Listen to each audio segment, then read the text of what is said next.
हाँ। ओके। मैं मेरी स्क्रीन शेयर कर रहा हूँ। तो आज थोड़ा सा एडवांस रहेगा, मतलब एडवांस एज इन बेसिक से ऊपर, एक्सट्रीमली एडवांस से थोड़ा नीचे। तो आज ये चीजें देखते हैं। मैं एक बार वॉक थ्रू कर देता हूँ हम लोग क्या क्या चीजें देखेंगे। उसके बाद फिर उसके अंदर घुसना शुरू करते हैं। सबसे पहली चीज अपन देखेंगे नेस्टेड इफ्स। नेस्टेड इफ्स क्या होता है कि एक जैसा हमने 2-3 क्लास पहले इफ स्टेटमेंट लगाया था कि अगर हाँ। किसी बच्चे के मार्क्स एक्स हैं तो उसको एक ग्रेड देना है, किसी बच्चे के मार्क्स उसके ऊपर हैं तो उसको पास करना है, नीचे है तो उसको फेल करना है। बट व्हाट इफ कि मुझे उस उन मार्क्स को 3-4 अलग अलग कैटेगरीज के अंदर बांटना है। तो वो चीज इफ को इफ के अंदर ही नेस्ट करके हो जाएगा। तो वो चीज एक हम देखेंगे।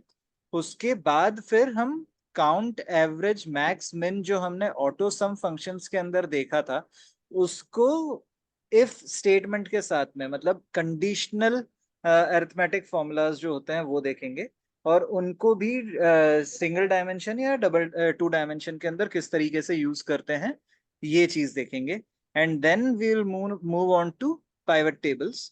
और पाइवट टेबल भी हम आज ही की क्लास में कंप्लीट करने की कोशिश करेंगे ताकि नेक्स्ट क्लास में हम पाइवट चार्ट्स और डैशबोर्ड क्रिएशन देख सकें। ठीक है। ठीक है। तो सबसे पहली चीज, नेस्टेड इफ जो हैं।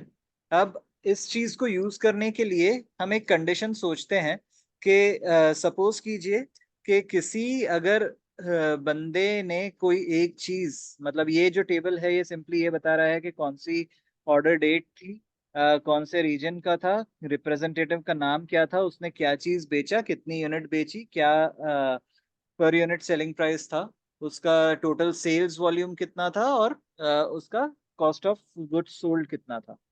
राइट। तो अब मैं इस पे ये देखना चाह रहा हूं कि अगर किसी ने 10 यूनिट से 0 से 10 यूनिट के बीच में बेची है तो हम उसको एक ग्रेड दे दें ए। किसी ने 10 से 20 यूनिट बेची है तो उसको हम ग्रेड दे दें बी। किसी ने 30 यूनिट, 20 से 30 यूनिट बेची है तो हम उसको ग्रेड दे दें सी। और किसी ने 30 से ज्यादा यूनिट्स बेची है तो हम उसको ग्रेड दे दें डी। ठीक है। तो this is my problem statement. हम इसको मॉडिफाई कर सकते हैं, आपके हिसाब से आप कर सकते हो, बट फिलहाल हम ये करने की कोशिश करते हैं। राइट। ठीक। तो अब इस चीज को यूज करने के लिए हम क्या करेंगे, इफ का फॉर्मूला लिखेंगे। और इफ के फॉर्मूले में सबसे पहला लॉजिकल टेस्ट बोलेंगे उसको करने को। वो लॉजिकल टेस्ट क्या रहेगा कि अगर 0 से 10 के बीच में कुछ भी नंबर, ये वाला जो नंबर है यूनिट सोल्ड वाला ई टू हम्म। के अंदर, ये अगर 0 से 10 के बीच में है, दैट मीन्स के ई टू जो है वो 10 से छोटा है। तो मुझे यहाँ पर रिटर्न करना है ए। राइट। हम्म। ले तो ये मैंने पहली दो कंडीशंस लॉजिकल टेस्ट दे दिया कि E2 10 से छोटा है क्या, ये देख ले। और उसके बाद फिर हमने इसको बोला कि ये अगर चीज ट्रू है, अगर ये लॉजिकल टेस्ट ट्रू है तो उसको हमें रिटर्न करवाना है ए। तो वैल्यू इफ ट्रू भी हमने दे दिया ए। बट अगर ये चीज फॉल्स है, ये कंडीशन एग्जिस्ट नहीं करती है तो क्या। तो अब मैं इसके अंदर दूसरा इफ स्टेटमेंट दूंगा। बेसिकली फॉल्स की जगह पर मैं एक और इफ स्टेटमेंट चालू कर रहा हूं। ठीक है। ठीक है। वो क्या रहेगा कि मैं इफ फिर से चालू करूंगा और इसको ब्रैकेट में दूंगा कि अब मैं दूसरा लॉजिकल टेस्ट क्या रहेगा। तो अब ये चीज चेक करेगा कि E2 के अंदर जो वैल्यू है वो 20 से कम है क्या। तो 20, अगर ये पहले चेक कर चुका है 10 से कम है क्या, तो उसके बाद में ये 20 से चेक करेगा, 20 से कम है क्या चेक करेगा, तो 10 के बाद ही चेक करेगा। क्योंकि अगर 10 से पहले मिल चुका होता तो यहाँ पर वो ए रिटर्न कर चुका होता। राइट। तो ये जो ठीक। पढ़ रहा है कंप्यूटर स्टेटमेंट को, वो लेफ्ट टू राइट ही पढ़ रहा है। राइट। हम्म। तो अब 20 से कम अगर है तो मुझे यहाँ पर देना ही है कंडीशन बी। ठीक है, मुझे बी रिटर्न करना है। और उसके बाद फिर अगेन मैं वैल्यू अगर फॉल्स नहीं, अब मुझे 30 वाली कंडीशन फिर से लगाना है। तो मैं फिर से एक इफ स्टेटमेंट चालू करूंगा और फिर से इसको बोलूंगा कि अब ये चेक करो कि ये 30 से नीचे है क्या। अगर 30 से नीचे है तो यहाँ पर सी रिटर्न कर दो, और नहीं, अब मेरी तीनों कंडीशंस जो मैंने लिखी थी वो तीनों चीजें मैंने लिख दी है। अगर इन तीनों में से कोई भी कंडीशन सेटिस्फाई नहीं होती है तो अब मैं फाइनली मेरा फॉल्स स्टेटमेंट डालूंगा, जो कि रहेगा डी। राइट। ठीक है।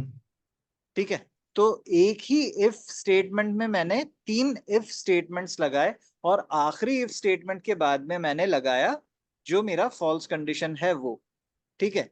अब मैंने 3 बार पैरेंथेसिस ओपन की है, तो मैं 3 बार इन पैरेंथेसिस को क्लोज भी करूंगा। आप देखोगे जैसे ही मैं एक ब्रैकेट का साइन, ब्रैकेट क्लोज करता हूं, तो अगला वाला ब्रैकेट 1 सेकंड के लिए हाईलाइट होगा और फिर बंद हो जाएगा। तो दिस विल शो यू कि मैं कौन से वाले पैरेंथेसिस को क्लोज कर रहा हूं। जरूरी नहीं है कि आप याद रखो कि मैंने कितनी पैरेंथेसिस ओपन की है, बस मैं क्लोज करते जाऊंगा, तो आखिरी पैरेंथेसिस क्लोज करने के बाद में यहाँ पर मैं एंटर मार दूंगा।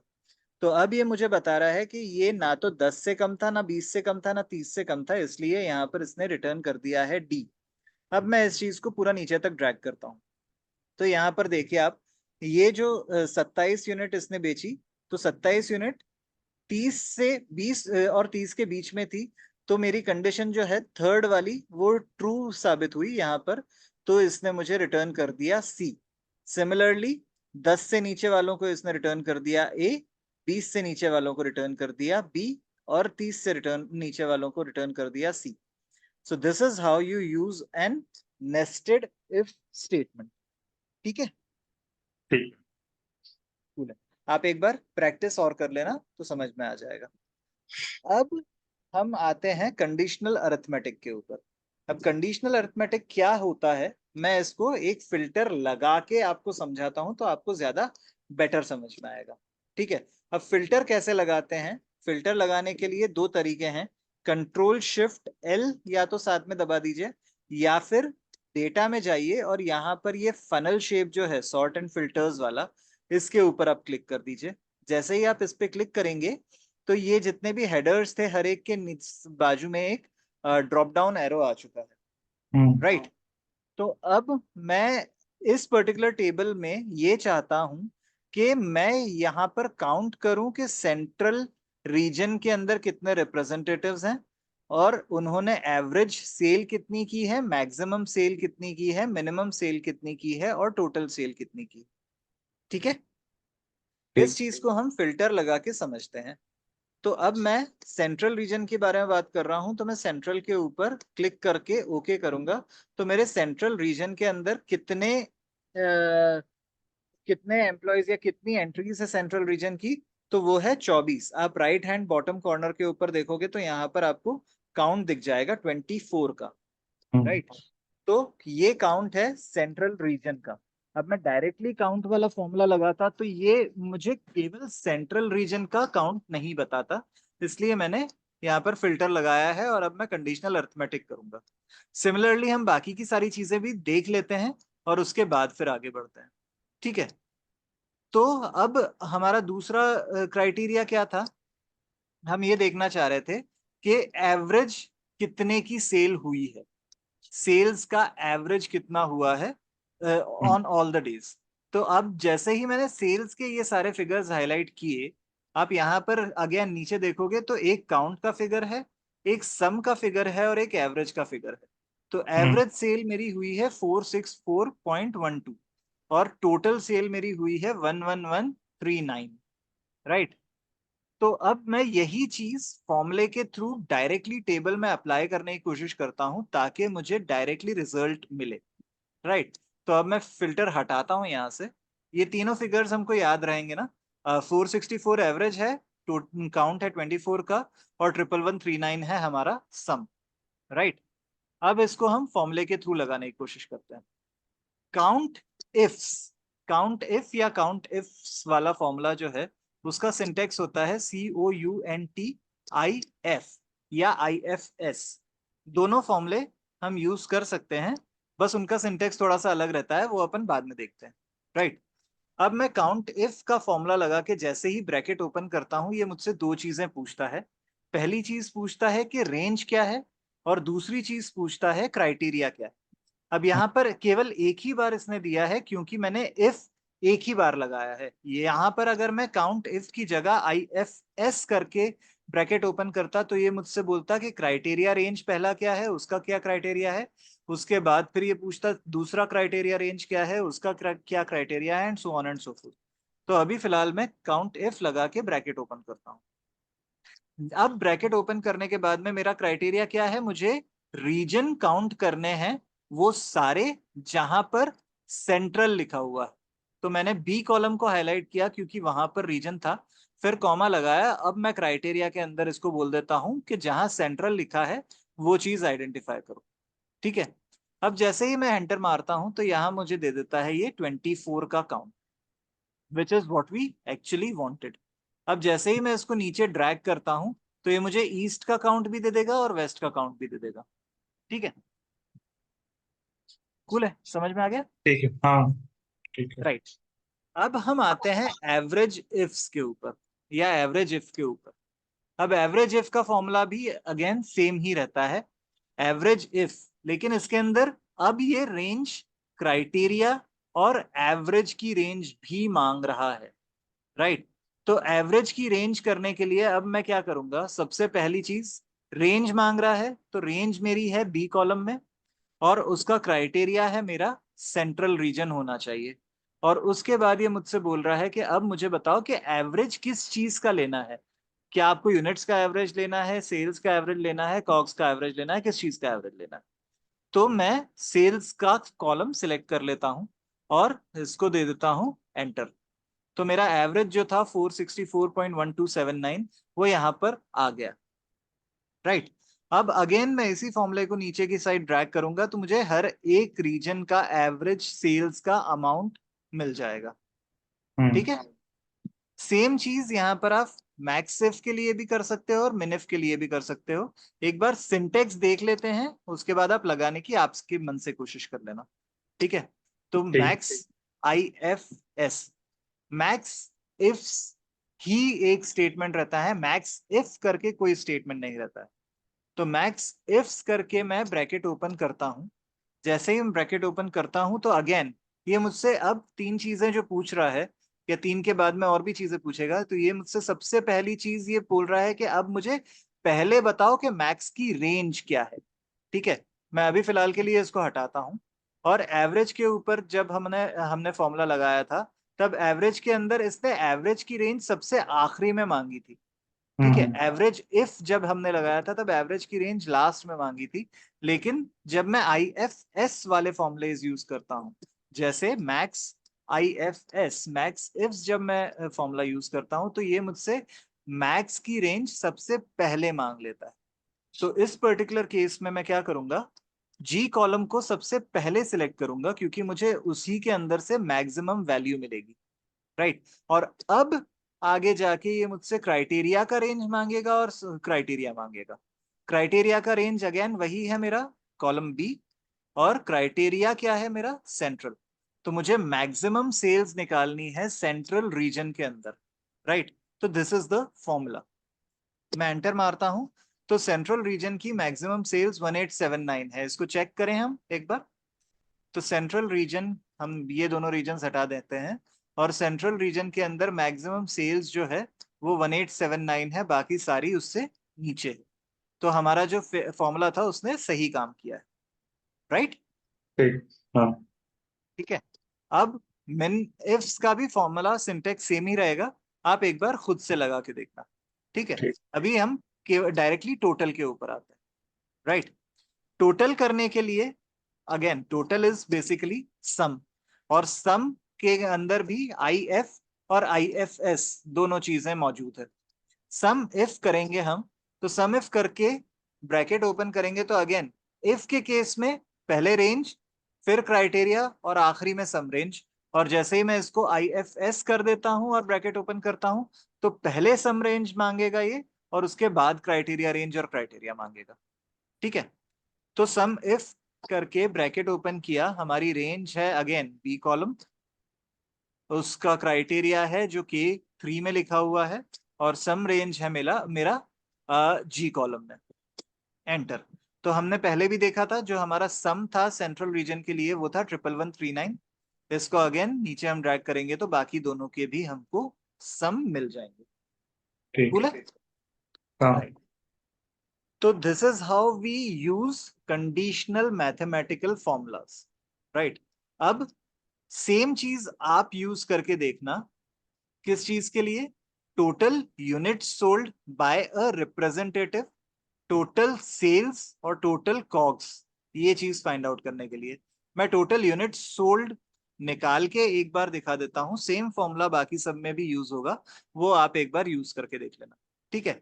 तो हम इसके लिए क्या करेंगे, अगेन मुझे टोटल यूनिट सोल्ड निकालनी है जो कि है ई कॉलम में, और किसकी निकालनी है?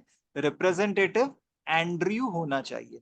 ठीक है। हम्म, तो एंड्रयू के ऊपर हम पहले तो फिल्टर मारते हैं और पता कर लेते हैं कि कितनी इसकी टोटल सेल है। इसकी टोटल सेल है 183। राइट। अब 183 को मुझे थ्रू फॉर्मूला फाइंड आउट करना है। तो हम क्या करेंगे, equals to sum I F, bracket open, sum if करके ब्रैकेट ओपन किया मैंने, रेंज है मेरी, रिप्रेजेंटेटिव का नाम, रिप्रेजेंट क्राइटेरिया है मेरा, यहाँ पर जो रिप्रेजेंटेटिव का नाम लिखा हुआ है वो, कॉमा। अब मुझे सम रेंज जो है वो यूनिट सोल्ड की निकालनी है, तो मैं यूनिट सोल्ड वाले कॉलम को सिलेक्ट कर लूंगा और एंटर मार दूंगा। तो अगेन जो मेरा 183 वाला रिजल्ट पहले आया था वही यहाँ पर भी रिजल्ट आ गया। राइट। आप ये सेम फॉर्मूला सेल्स निकालने के लिए, कॉग्स निकालने के लिए, और हर एक इंसान का यही फॉर्मूला यही ये चीज निकालने के लिए आप खुद यूज करके देखना। अगर कहीं प्रॉब्लम आती है तो मुझसे पूछ लेना। ठीक है। अब आते हैं हम सम इफ्स वाले कैटेगरी पे। राइट। अब अभी तक हमने क्या किया था, केवल एक ही क्राइटेरिया था। क्या क्राइटेरिया था हमारा? रिप्रेजेंटेटिव का नाम था जो हमें ढूंढना था रिप्रेजेंटेटिव वाले कॉलम में, और उसका सम निकाल के देना था। लेकिन अब मैं ये चाहता हूं कि उस पर्टिकुलर रिप्रेजेंटेटिव ने पेंसिल कितनी बेची, बाइंडर कितना बेचा, पेन कितना बेचा, डेस्क कितना बेचा, पेन सेट कितना बेचा, ये फाइंड आउट करूं। राइट। तो अभी तक हमने केवल एक फिल्टर लगाया था, अब मैं चाहता हूं कि हम दो फिल्टर्स लगाएं। हम्म, ठीक है। तो ये चीज हम ठीक है। कैसे करेंगे? राइट। तो हम करेंगे सबसे पहले, लेट्स जस्ट से हम एंड्रयूज को फाइंड आउट करते हैं, और एंड्रयूज ने कितनी पेंसिल बेची हम ये फाइंड आउट करते हैं। तो एंड्रयूज ने पेंसिल कितनी बेची है? 155। राइट। और बाइंडर कितने बेचे हैं इसने? एंड्रयूज ने बाकी कुछ भी नहीं बेचा, केवल बाइंडर और पेंसिल्स ही बेची है। तो बाइंडर इसने बेचे हैं 28। अब यही चीज हम फॉर्मूले के थ्रू यहां पर लाने की कोशिश करते हैं। तो इसके लिए हम यूज करेंगे सम आई एफ एस, क्योंकि अब मेरे दो क्राइटेरिया रेंजेस हैं और दो क्राइटेरियाज हैं। ठीक है। सम आई एफ एस यूज करने के बाद में अब ये मुझसे सबसे पहले बोल रहा है कि जो यूनिट्स है, जो सम रेंज है वो दो मुझे। तो मैं सम रेंज को सिलेक्ट कर लेता हूं, उसके बाद फिर कॉमा लगाता हूं। कॉमा लगाते ही ये मुझसे बोलता है कि क्राइटेरिया रेंज क्या है पहले क्राइटेरिया का। तो पहला क्राइटेरिया है मेरा रिप्रेजेंटेटिव्स, और उसका क्राइटेरिया है यहाँ पर जो एंड्रयूज लिखा हुआ है वो। राइट। और दूसरा क्राइटेरिया रेंज क्या है मेरा? कि आइटम जो उसने बेची है, और वो आइटम जो बेची है वो मुझे पता करनी है पेंसिल। राइट। अब मैं इसके ऊपर एंटर मारता हूं। तो एंड्रयूज ने कितनी पेंसिल बेची है? 155। अब याद कीजिए, हमने पहली या दूसरी क्लास के अंदर जब एब्सोल्यूट रेफरेंसिंग पढ़ी थी, तब हमने देखा था कि जब मैं राइट हैंड साइड पे ड्रैग करूंगा इसको, तो एब्सोल्यूट रेफरेंसिंग की वजह से प्रॉब्लम्स होंगी, या रिलेटिव रेफरेंसिंग की वजह से प्रॉब्लम होगी। क्योंकि अभी तक यहाँ पर जो मेरा पहला क्राइटेरिया था जो कि के कॉलम में था, K23 में था, जैसे ही मैंने इसको राइट हैंड साइड पे ड्रैग किया, ये कहाँ आ गया? L23 पे। तो मुझे इस पर्टिकुलर केस में यहां पर के को फ्रीज करना है। राइट। और अगर मैं नीचे ड्रैग करूं तो मेरा 22nd रो नंबर जो है वो भी फिक्स रहना चाहिए। तो मुझे L22 के अंदर 22 को भी फिक्स करना है। राइट। नॉर्मल। ओके। दूसरी प्रॉब्लम, यहां पर जब हमने देखा था ई कॉलम का, हमने सम रेंज लिया था सी कॉलम हमारा क्राइटेरिया था, बट जैसे ही हमने इसको यहाँ पर ड्रैग किया तो यहाँ पर आप देखिए ई की जगह एफ हो गया है और डी की सी की जगह डी हो गया है। तो अब मुझे कॉलम्स जो कि हमारे क्राइटेरिया और सम रेंज के कॉलम्स हैं उनको भी फ्रीज करना है। तो उसके लिए मैं क्या करूंगा, ये जो ई कॉलम हमने सिलेक्ट किया था उसके आगे भी डॉलर साइन लगा दूंगा दोनों साइड, और सी कॉलम के आगे भी डॉलर साइन लगा दूंगा, और यहाँ पर डी कॉलम के आगे भी डॉलर साइन लगा दूंगा। अब जब मैं इसको राइट हैंड साइड पे ड्रैग करता हूं तो मेरा 155 यूनिट्स एंड्रयूज ने पेंसिल की सेल की है और बाइंडर्स 28 यूनिट सेल किए हैं, जो हमारा ओरिजिनल आंसर था वो। ठीक है, ठीक है। राइट। तो अब हम इसको नीचे की साइड ड्रैग करेंगे तो हमको हर एक बंदे का पूरा डेटा मिल चुका होगा, जो कि हमारे लिए फाइनल रिजल्ट बन जाता है। अब इस रिजल्ट को आप चाहें तो इसको फॉर्मेट कर सकते हैं। फॉर्मेट करने के लिए हम क्या करेंगे, होम के टैब में जाएंगे और यहाँ पर आके फॉर्मेट एज टेबल यूज कर लेंगे और उसको टेबल फॉर्मेटिंग दे देंगे। तो now this particular data is ready to be presented to anyone. ठीक है, ठीक है। कूल। तो आप एक बार इस चीज को यूज करके देख लेना। फिर से एक बार मैं सजेस्ट करूंगा कि पूरा डेटा डिलीट करके खुद से यूज करके देखना, तो ज्यादा बेटर क्लैरिटी आपको मिल जाएगी। हाँ। ओके, अब हम आते हैं पाइवट टेबल्स के ऊपर। अब पाइवट टेबल्स एक्चुअली होते क्या हैं?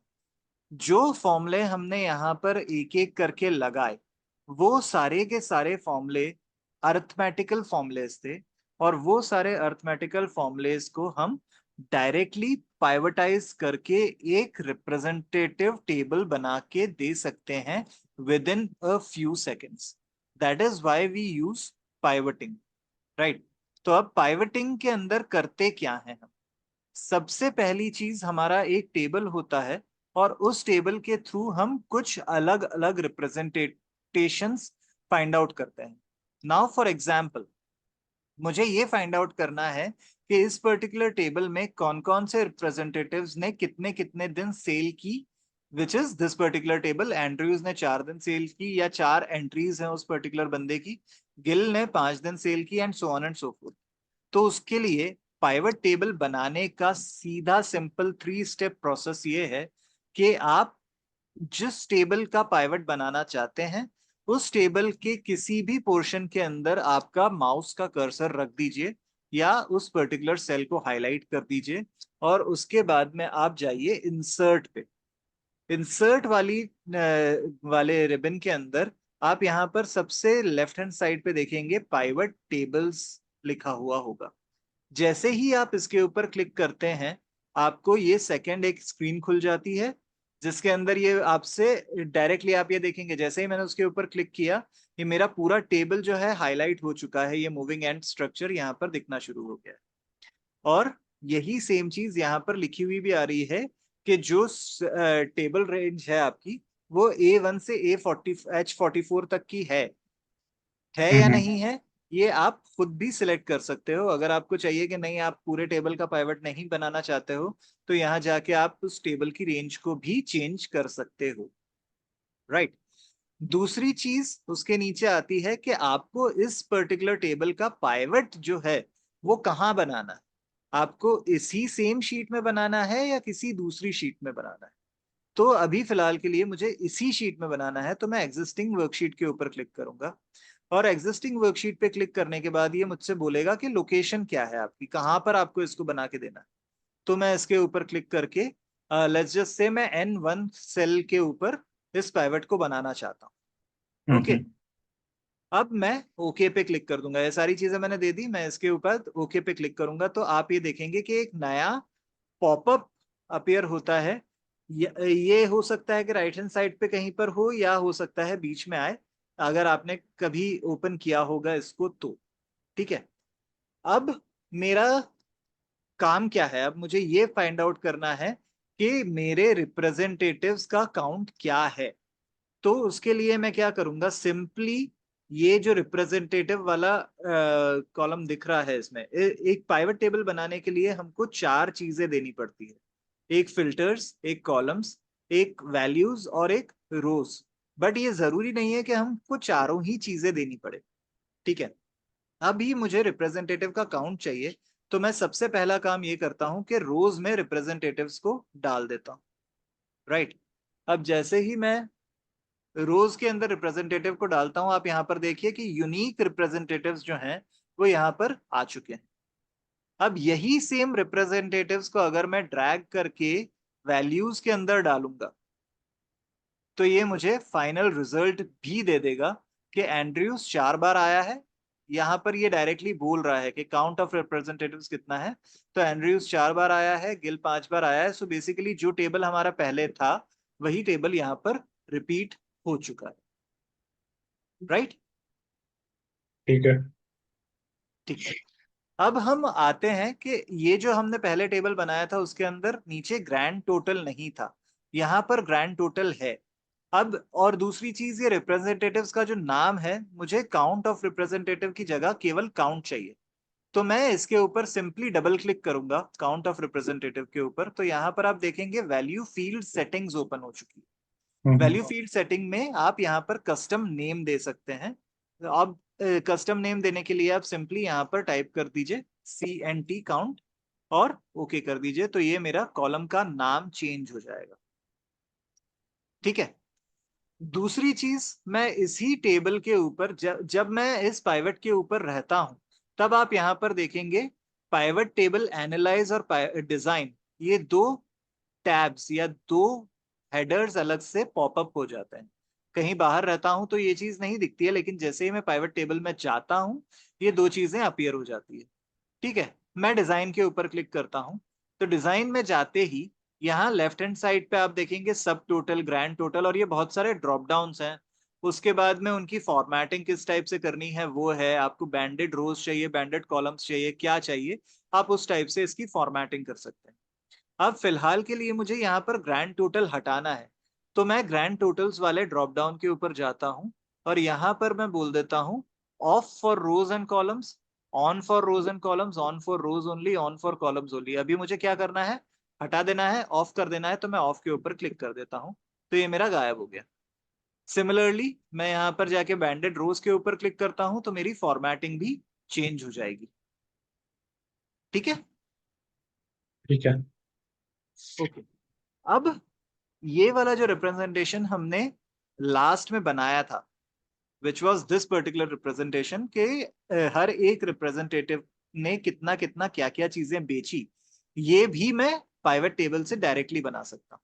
कैसे बनाता हूँ, मैं अगेन टेबल में कहीं पर भी क्लिक करता हूँ, उसके बाद इंसर्ट पे जाता हूँ, पाइवट टेबल्स पे क्लिक करता हूँ, एग्जिस्टिंग वर्कशीट पे क्लिक करता हूं और यहाँ पर जाके मैं एक एरिया सिलेक्ट कर देता हूं जहां पर मुझे ये टेबल बनाना है और ओके पे क्लिक कर देता हूं। अब ओके पे क्लिक करते ही मुझे ये चीज मिल गई कि मैं यहाँ पर क्या क्या चीजें चाहता हूं। अब यहाँ पर हमने क्या किया था, रिप्रेजेंटेटिव्स को रोज में डाला था और आइटम्स को हमने डाला था कॉलम्स में, राइट। तो हम यही सेम चीज यहां पर कर सकते हैं, रिप्रेजेंटेटिव्स को यहां से ड्रैग करके डाल देंगे रोज में और आइटम को यहां से ड्रैग करके डाल देंगे कॉलम्स में, राइट। यहां तक कोई दिक्कत? नहीं, सही। ओके। अब जैसे ही मैंने ये दो चीजें कंप्लीट कर दी, अब मैं यहाँ पर यूनिट्स का टोटल चाह रहा था, यहाँ पर भी मैंने यूनिट्स का ही टोटल लिया था, तो मैं यहाँ पर भी यूनिट का ही टोटल लेता हूँ। यूनिट का टोटल लेने के लिए मुझे यूनिट को ड्रैग करके डालना रहेगा वैल्यूज के अंदर। तो जैसे ही मैंने ये चीज की, एंड्रयूज ने बाइंडर बेचे हैं 28, पेंसिल बेची है 155, टोटल बेचा है 183, and so on and so fourth. तो जो मेरा यहाँ पर रिजल्ट मुझे मिला था वही सेम रिजल्ट मुझे पाइवट टेबल के थ्रू भी मिल जाएगा डायरेक्टली। प्लस पाइवट टेबल के अंदर हम एडिशनली और भी बहुत सारी चीजें कर सकते हैं, इनको डिजाइन कर सकते हैं। और दूसरी चीज एक बहुत ही इंटरेस्टिंग जो होती है वो हम ये कर सकते हैं कि सपोज कीजिए मैंने ये टेबल बना दिया। अब ये टेबल बनाने के बाद में मुझे ये पता करना है कि एंड्रयूज ने कौन कौन सी डेट पे, या अभी एंड्रयूज हमने बहुत बार देख लिया, लेट्स जस्ट से किविल ने कौन कौन सी डेट पे ये बाइंडर बेचा था, या ये पेन सेट उसने कौन कौन सी डेट्स पे बेचा था। तो मैं सिंपली इसके ऊपर आके, ये जो 138 है इसके ऊपर आके जैसे ही मैं डबल क्लिक करता हूं तो एक नई शीट जनरेट हो जाएगी, और उस नई शीट में केवल ने पेन सेट कितने कितने कब कब बेचे थे, केवल वही चीज यहां पर आ जाएगी। ठीक है, फिर से बताऊं एक बार? हेलो। नहीं नहीं ठीक है। ओके। तो पिवट टेबल्स का ये वाला जो यूज केस होता है, ये बहुत ही एक्चुअली कम लोगों को पता होता है और बहुत ज्यादा यूजफुल होता है। आप किसी भी रिप्रेजेंटेटिव का कोई भी प्रोडक्ट का सेल कहीं से भी पता कर सकते हो। सिमिलरली यहाँ जो हमने ऊपर एक टेबल बनाया था, उस टेबल के अंदर भी हमने देखा था कि गिल की 5 रोज है, मुझे ये पता करनी है कौन कौन सी डेट पे है, तो यहाँ पर आप केवल जाके डबल क्लिक कर दो, उसका एक अलग से स्प्रेडशीट बन जाएगा और उसके अंदर गिल की सारी एंट्रीज आके आ जाएगी, आप यहां से डायरेक्टली उसको रेफर कर सकते हो। Right, so this is how we use a pivot table. दूसरी हम्म। चीजें इसके अंदर जो हम कर सकते हैं वो होती हैं, यहां पर जाएंगे हम, जो वैल्यू फील्ड सेटिंग्स आपने की थी अभी थोड़ी देर पहले, हमने यहाँ पर जाके काउंट ऑफ रिप्रेजेंटेटिव्स को केवल सीएनटी के अंदर कन्वर्ट किया था। सिमिलरली हम यहाँ पर जाके बहुत सारी दूसरी चीजें कर सकते हैं। वो क्या क्या कर सकते हैं, अभी फिलहाल मैंने यहाँ पर सम लिया है, यहाँ पर देखिए आप वैल्यूज के अंदर सम ऑफ यूनिट्स दिख रहा है। राइट, आप इसके आगे जो ड्रॉप डाउन है उसके ऊपर जैसे ही क्लिक करोगे तो उसमें बहुत सारे ऑप्शंस आएंगे, जिसमें लास्ट रहेगा वैल्यू फील्ड सेटिंग्स। आप जैसे ही वैल्यू फील्ड सेटिंग्स पे क्लिक करोगे तो आपको बहुत सारी चीजें बताएगा कि आप ये और कर सकते हो। अभी फिलहाल मैंने सम ऑफ यूनिट्स किया है, मैं इसको एवरेज के ऊपर क्लिक करके ओके कर दूंगा तो मुझे एवरेज यूनिट्स सोल्ड मिल जाएगा।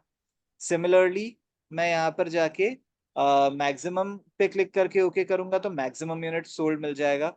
तो आप हर एक चीज की सेटिंग्स यहाँ वैल्यू फील्ड सेटिंग्स के अंदर जाके कर सकते हैं और मुझे फाइनल नंबर दे सकते हैं। राइट, सिमिलरली आप इसमें नंबर की फॉर्मेटिंग भी कर सकते हैं।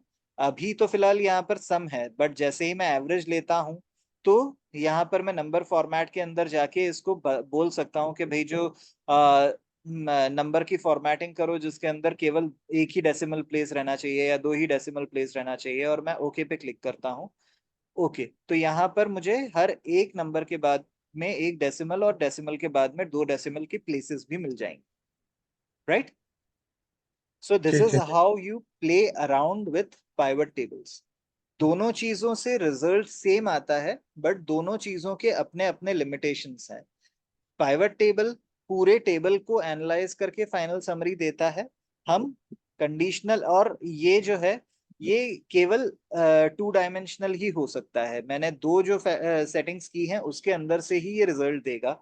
लेकिन कंडीशनल अरिथमेटिक के अंदर मैं यहाँ पर एक और कंडीशन अगर लगाना चाहूँ तो वो लगा सकता हूँ। लेट्स जस्ट से मैं केवल डी वाले जो अभी हमने जो नेस्टेड इफ से कैटेगरी निकाली थी, मैं यहाँ पर ये भी चाहता हूँ कि केवल डी कैटेगरी वाले ही फिगर्स मुझे रिटर्न करें।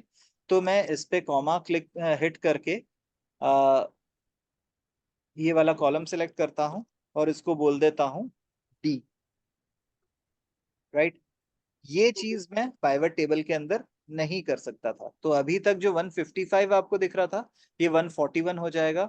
और इसको जब मैं ड्रैग करके नीचे जाऊंगा, क्योंकि 28 डी में नहीं आ रहा था तो वो 0 हो गया।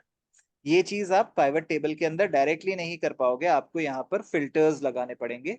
और फिल्टर लगाने के लिए मैं अगेन फिल्टर लगा सकता हूँ, that is up to me. Right, अब फिल्टर कैसे लगाते हैं? फिल्टर लगाने के लिए मैं फॉर एग्जाम्पल रीजन पे फिल्टर लगाना चाहता हूँ, तो रीजन के कॉलम को ड्रैग करके यहाँ पर ले आइए। जैसे ही आप यहाँ पर लाते हैं आपको ऊपर ये एक ड्रॉप डाउन मिल जाता है रीजन का।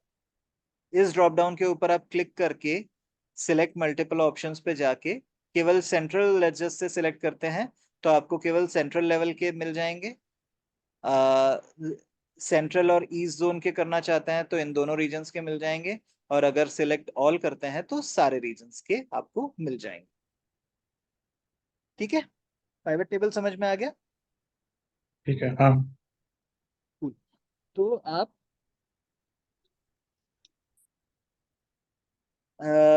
ये मैं रिकॉर्डिंग आपके साथ में शेयर कर देता हूँ, एक बार आप इसको यूज करके देख लीजिएगा।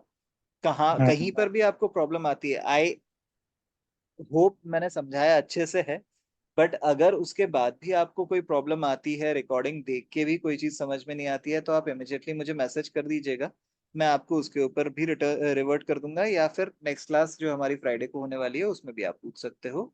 नेक्स्ट क्लास में हम पाइवट चार्ट्स देखेंगे और नॉर्मल चार्ट्स, और उनको यूज करके हम फाइनल डैशबोर्ड कैसे बनाते हैं वो देखेंगे।